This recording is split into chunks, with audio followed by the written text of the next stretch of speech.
Eh ben, bonjour à tous. De nouveau, je suis très heureuse d'animer cette nouvelle table ronde consacrée aussi à l'intelligence artificielle dans nos vies, mais plus spécifiquement à la façon dont elle intervient dans le domaine de la santé.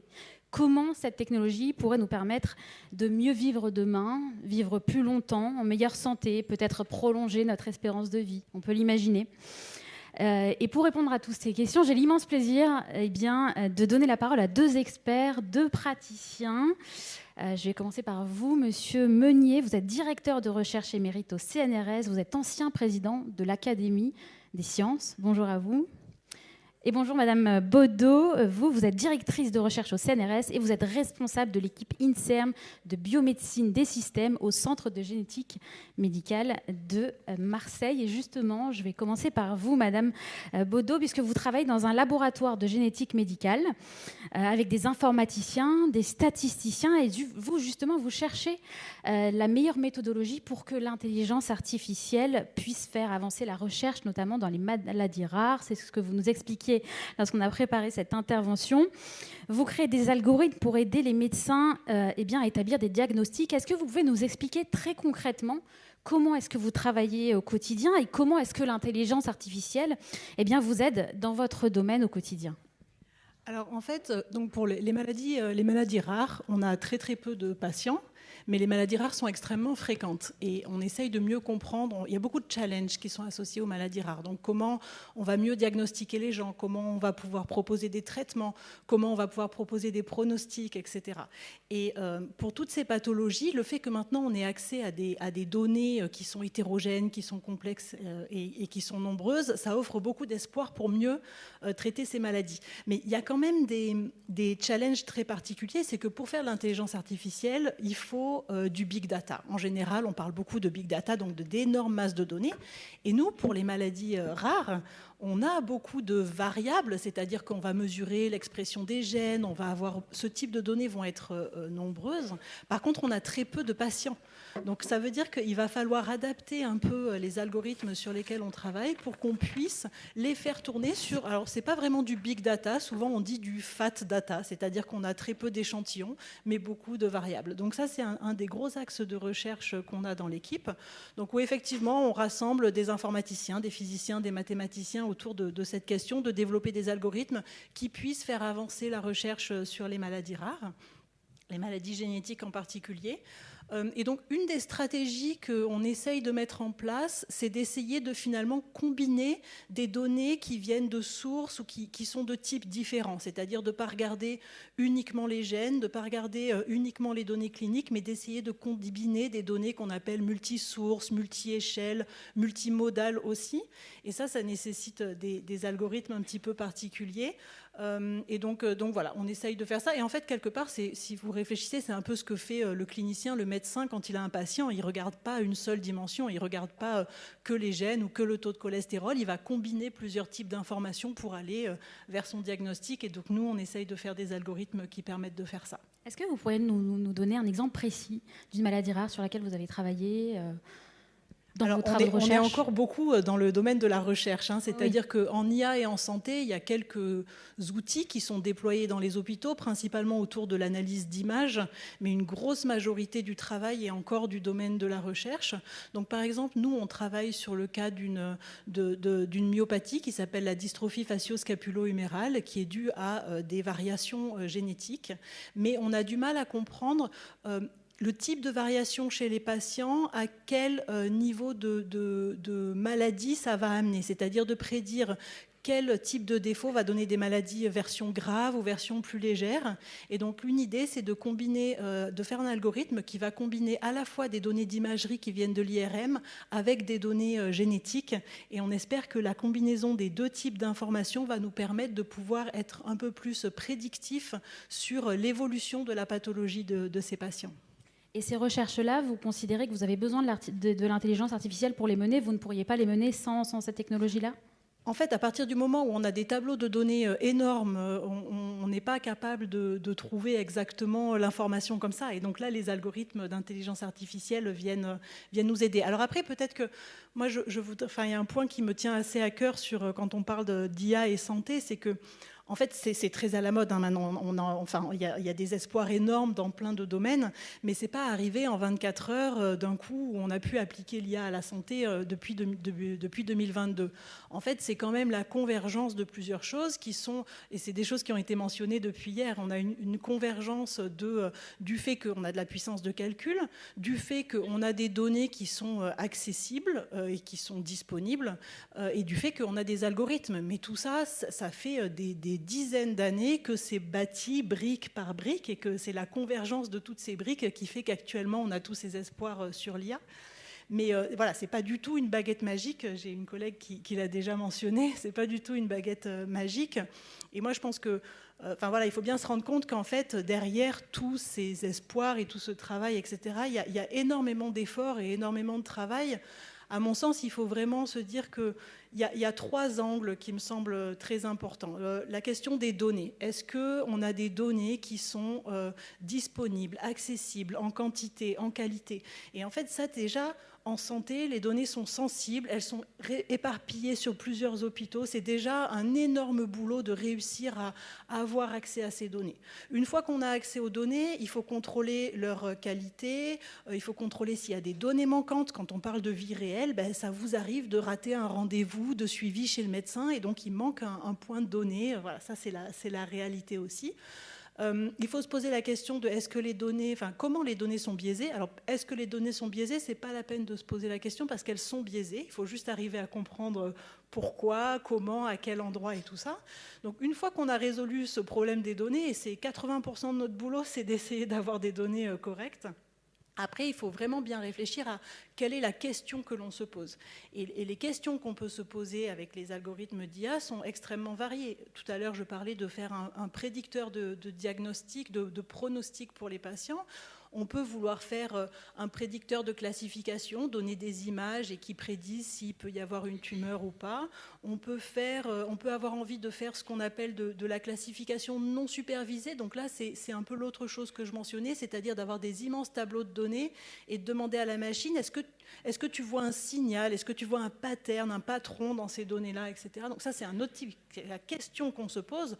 Donc j'ai dit les données et la question.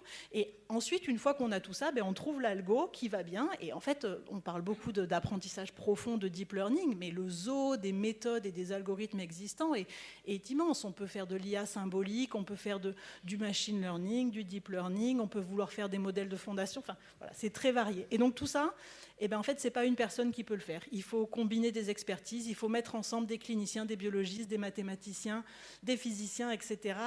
Et donc moi, j'ai l'impression qu'une grosse partie de mon travail, c'est ça, c'est de réussir à rassembler un peu tout ce monde autour d'un projet de recherche. Merci beaucoup. Oui, c'est très intéressant, Monsieur Meunier, parce qu'on sait que l'industrie pharmaceutique aussi, elle a des difficultés à innover parfois, et il y a aussi l'espoir que l'intelligence artificielle puisse apporter une aide supplémentaire. Est-ce que vous pouvez nous expliquer comment, justement, elle pourrait intervenir dans la création des médicaments? Comment est-ce que l'intelligence artificielle pourrait intervenir dans ces découvertes? Oui, l'espoir est extraordinaire. L'espoir est immense. Si l'industrie pharmaceutique peut se dispenser des chercheurs, ça serait magnifique. C'est le rêve absolu. Alors je voudrais tout de même revenir sur un petit point, parce qu'on parle d'intelligence artificielle. Et le mot intelligence en français a la signification que tout le monde connaît. En anglais, c'est pas pareil. Il y a 2 significations. Il y a le mot, parce qu'on utilise clever, a clever guy, she's very clever.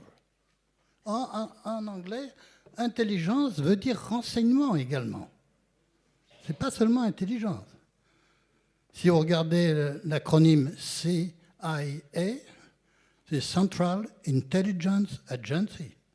Les anglo-saxons ont avec James Bond, c'est le MI6, pardon, James Bond, c'était MI6, Military Intelligence.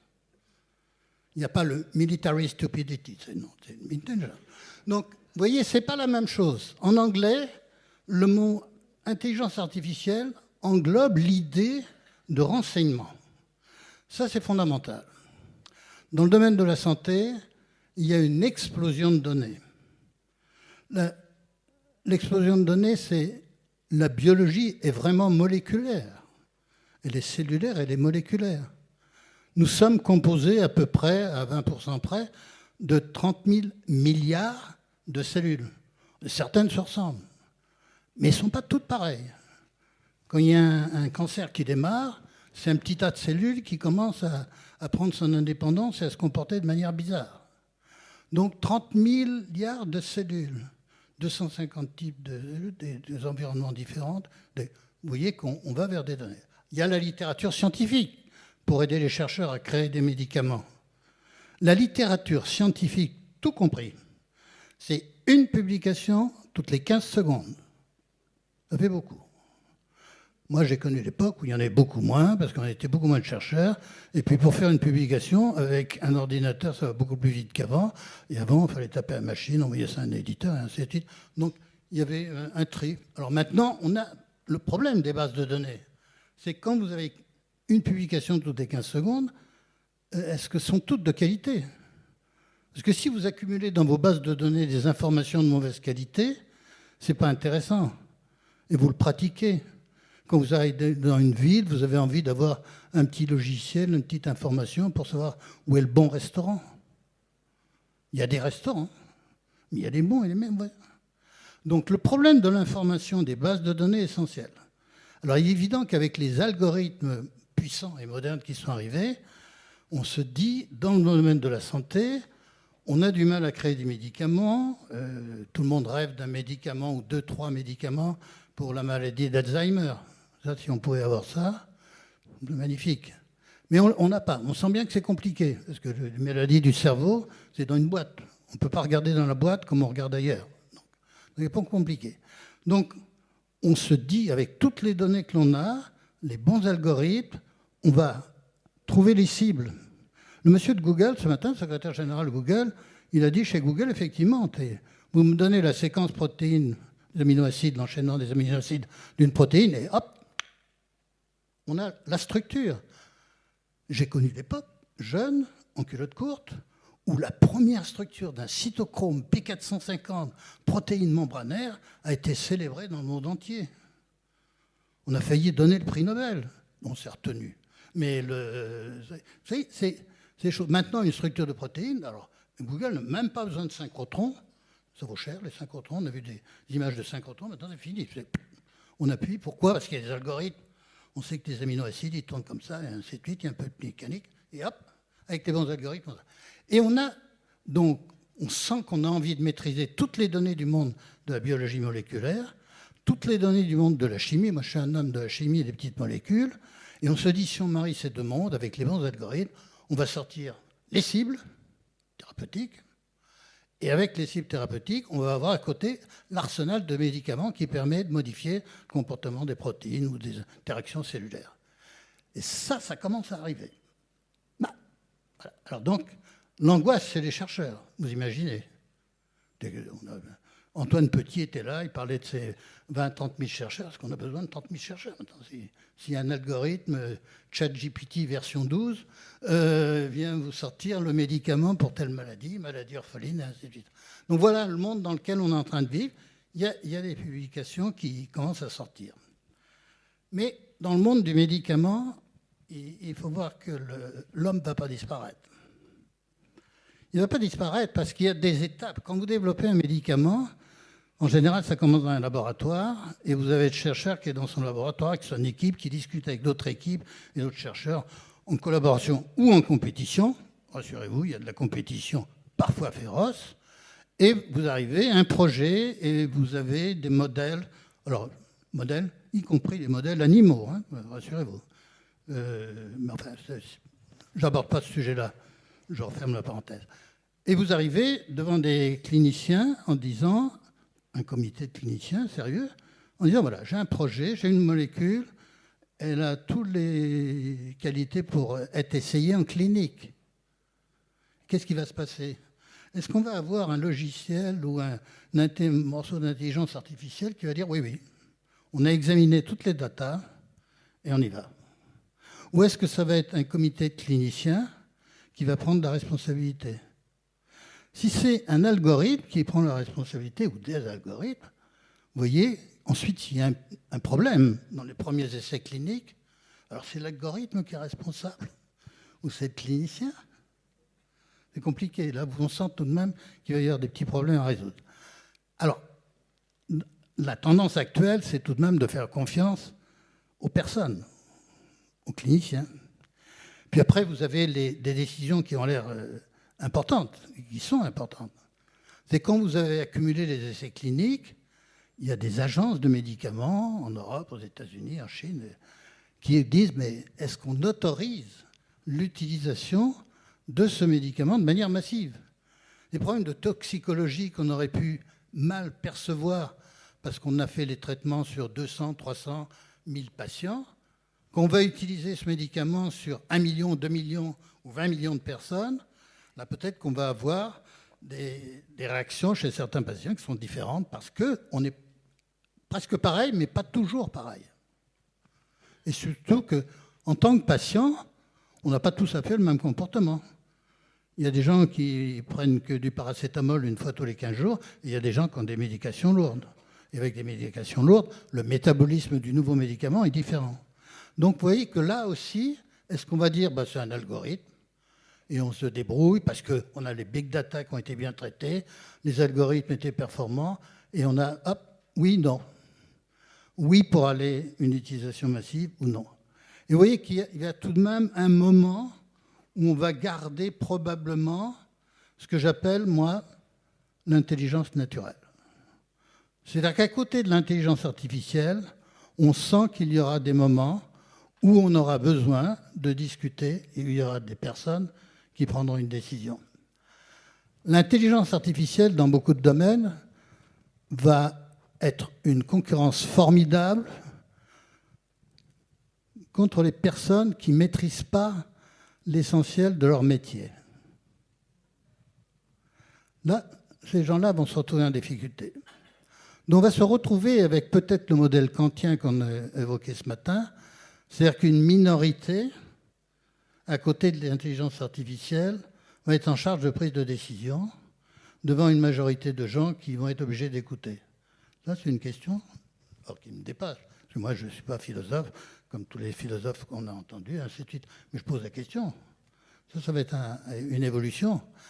Il est évident que quand on voit la puissance de l'intelligence artificielle dans le domaine de la vie, qui n'a pas fait rédiger une lettre de motivation par ChatGPT? C'est la fin de la lettre de motivation.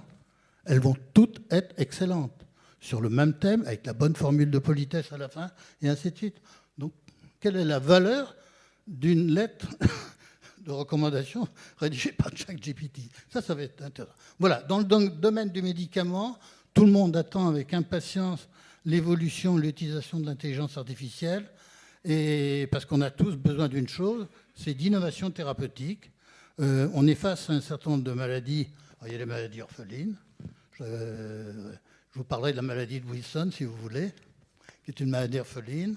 Mais la maladie d'Alzheimer, on sent bien que là, c'est compliqué, parce que pour les gens qui veulent créer des médicaments pour quelque chose qui se passe dans le cerveau, ce n'est pas la même chose que dans les autres parties du corps. Dans les autres parties du corps, on peut voir facilement avec des petites caméras, des ponctions, tout ça. On a des informations extraordinaires, de l'imagerie et tout. Dans le cerveau, on a de l'imagerie.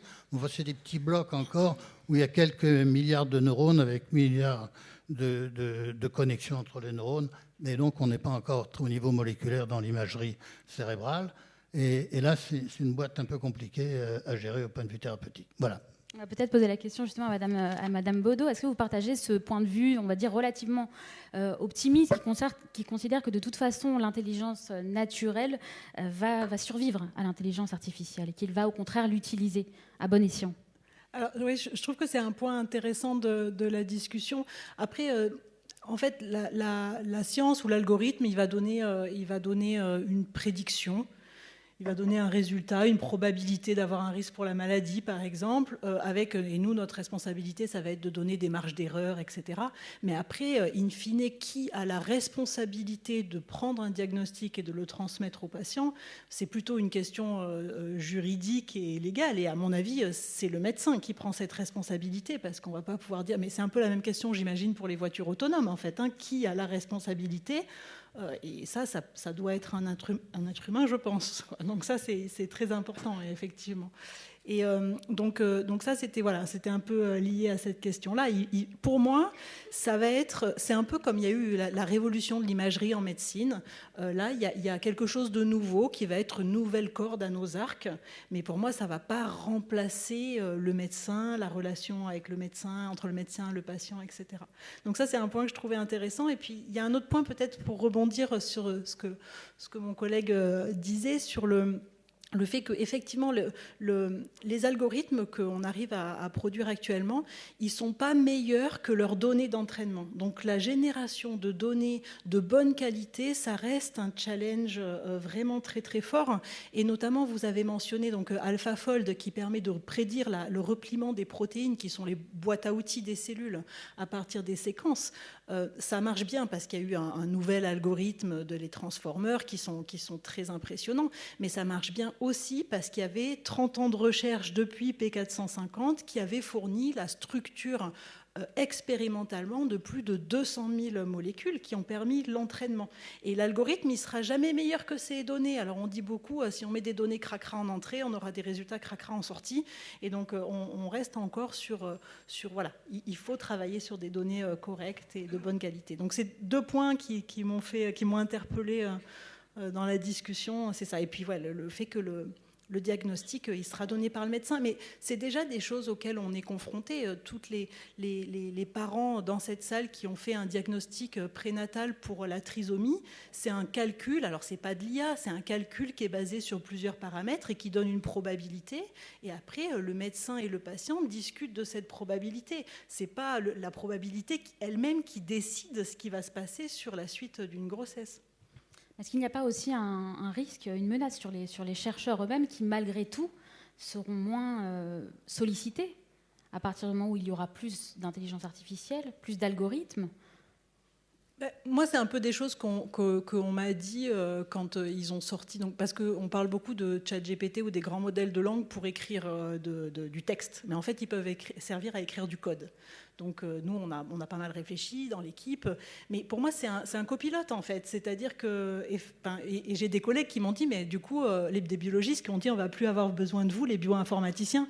Mais en fait, ils ont encore plus besoin de nous parce qu'ils ont encore plus de mal à utiliser ces nouveaux outils. Donc moi, j'ai pas trop d'inquiétude. Les métiers vont évoluer et les métiers évoluent, mais enfin, de toute façon, on veut pas tout confier. Les lettres de motivation dont vous parlez, ça se voit quand la lettre est écrite par ChatGPT. C'est un peu creux, donc on va encore avoir plus besoin de faire ressortir la créativité un peu des gens parce que c'est un peu plan-plan en fait. Hein. On demandera des écritures manuelles. Non, mais ça, on peut le demander à ChatGPT et écrire oui, derrière. Hein. Oui, on pourra, les gens peuvent le. Mais sérieusement, dans la recherche et l'innovation, il y a des moments de rupture. Donc, l'intelligence artificielle, c'est les bases de données. Donc, quand vous accumulez des informations sur un domaine, vous arrivez à parfaitement le décrire. Mais quand vous êtes sur la création pure, les moments où on est hors d'une base de données. On est hors d'une base de données. Quand Pasteur commence à discuter sur les microbes, pas tout, il y a eu des débats tout de même. Et ce qui est maintenant admis et qui remplit des milliers de bases de données, à un moment donné, ce n'est pas admis, ce n'est pas dans la base de données. Et dans la création de médicaments, il y a des moments où ce n'est pas dans la base de données. Ou alors, c'est sous-jacent. Hein? Madame Carico, une des créatrices avec M. Weissman du vaccin ARN, ils ont travaillé tous les deux, Drew Weissman et Kathleen Carico, pendant 10-15 ans, sans que le monde des données se soit réellement intéressé. D'accord ? Donc, on sent bien qu'il y a des compliqués. Et je vais me raconter une petite histoire. Parce que sur le Covid, on se retrouve et dit, mais comment ça se fait, ce vaccin ARN qui arrive, alors qu'il y a en plus, le vaccin arrive, puis il y a la crise. Alors, ils ont inventé ça pour vendre leur vaccin. C'est la théorie. J'espère que vous êtes conscient de cette théorie. Et donc, en fait, c'est pas ça. Vous avez une équipe, une petite équipe avec quelques personnes qui travaillent pendant 10-15 ans à bas bruit, pas repérées complètement par l'ensemble de la communauté scientifique et des décideurs du monde des vaccins et de l'industrie pharmaceutique, et puis qui créent la société, je ne vais pas faire de la publicité pour cette société, mais vous la connaissez, toute l'histoire, et il y a un moment clé où ils ont la technique, ils savent qu'ils peuvent faire un vaccin, mais ils n'ont pas la capacité à produire ce vaccin pour des centaines et des milliards de personnes. Donc il faut trouver un partenaire industriel. Ils vont voir un premier partenaire industriel. Et ce partenaire industriel dit « Oui, oui, c'est intéressant. Nous allons en discuter. » C'est la crise. On est en pleine crise. Il faut prendre des décisions. L'intelligence artificielle n'avait pas de réponse. L'intelligence humaine a été lente dans un cas. Ils ont téléphoné à une autre société dont la vice-présidente recherche « Ah, là, il y a quelque chose. » Et cette vice-présidente recherche a été voir son président en direct. Et en 48 heures, peut-être moins disent certains, je n'ai pas de vérification sur cette donnée, la décision a été prise. Brutalement, une société pharmaceutique qui avait des capacités de production à l'échelle mondiale s'allie avec une société petite qui n'avait pas cette capacité de production, et la première société industrielle pharmaceutique dont je vous ai parlé, dont je ne vous donnerai pas le nom, a raté la plus grande manip du siècle. Il y avait un peu d'intelligence naturelle qui n'a pas été disponible au bon moment. Vous pensez qu'une intelligence artificielle, elle aurait mieux fait? Moi, je suis pour l'alliance des deux. Je suis pour l'alliance des deux, moi. Je crois beaucoup à l'intelligence naturelle, naturellement, et à l'intelligence artificielle bien utilisée sur des bases de données nettoyées. On n'y mettra pas tout dans les bases de données. Si on ne nettoie pas les bases de données, on aura de la bouillie. C'est un peu l'histoire de l'huile de vidange. On peut faire de la mayonnaise avec de l'huile de vidange, mais ça n'a pas le même goût. Oui. Et sur cette histoire de création de médicaments, est-ce que vous le voyez aujourd'hui que l'intelligence artificielle intervient là-dedans? Est-ce qu'on pourrait développer de nouveaux médicaments à partir de bases de données, d'algorithmes, en plus de l'intelligence humaine, bien sûr? Alors là, on est au stade actuellement où, avec les bases de données et l'utilisation d'intelligence artificielle, sur des bases de données qui ont été travaillées de façon à ce que les algorithmes apprennent sur les bonnes bases de données, on sort ce qu'on va appeler juste des points, des molécules et des cibles, et on commence à se dire, là, on pourrait commencer à faire du travail de recherche médicinale, de recherche thérapeutique classique.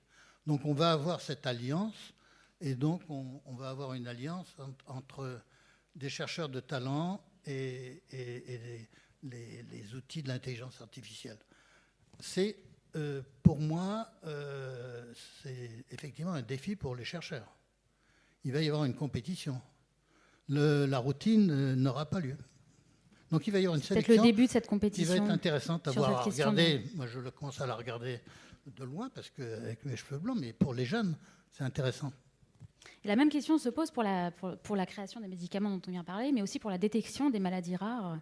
Est-ce que vous le voyez aujourd'hui, effectivement, que ces fameux algorithmes, cette intelligence artificielle, vous aident à véritablement détecter ces maladies et qu'elles pourraient intervenir encore plus longuement? On répondra peut-être il nous reste 1 minute, si vous pouvez y répondre. En tout cas, c'est l'espoir, et c'est pour ça que je vais bosser tous les matins. Donc, ouais, moi, j'y crois beaucoup. Donc, nous, comme je disais tout à l'heure, un des gros défis qu'on a, c'est vraiment de réussir à accéder à des données variées et à les rassembler, tout en préservant la sécurité des données et des personnes. Mais moi, j'ai bon espoir que pour ces maladies où, finalement, il y a quasiment un patient sur 2, on n'arrive pas à trouver la cause génétique, il n'y a quasiment aucun traitement, j'ai bon espoir que tous ces nouveaux outils donnent une nouvelle vision. Alors que, donc, quand on parlait de l'industrie pharmaceutique sur les histoires pour les maladies rares, on a quelques patients seulement. Donc, un des espoirs, c'est de repositionner des médicaments existants qui sont utilisés pour d'autres pathologies. d'essayer de mieux diagnostiquer des patients en combinant des données de génétique avec des données de protéomique, avec des données de métabolomique. Donc ça, c'est tout le monde des omiques, avec aussi de l'imagerie, etc. Donc oui, moi, j'ai bon espoir qu'on arrive à améliorer. Depuis quelques années, on a quand même déjà beaucoup plus de diagnostics qui sont faits. Et donc, je pense que c'est un bon espoir pour les patients. Ouais. Merci beaucoup. Bon, voilà, on va finir sur cette note optimiste. L'intelligence artificielle pourrait donc nous aider dans l'avenir dans le domaine de la santé. Merci à tous.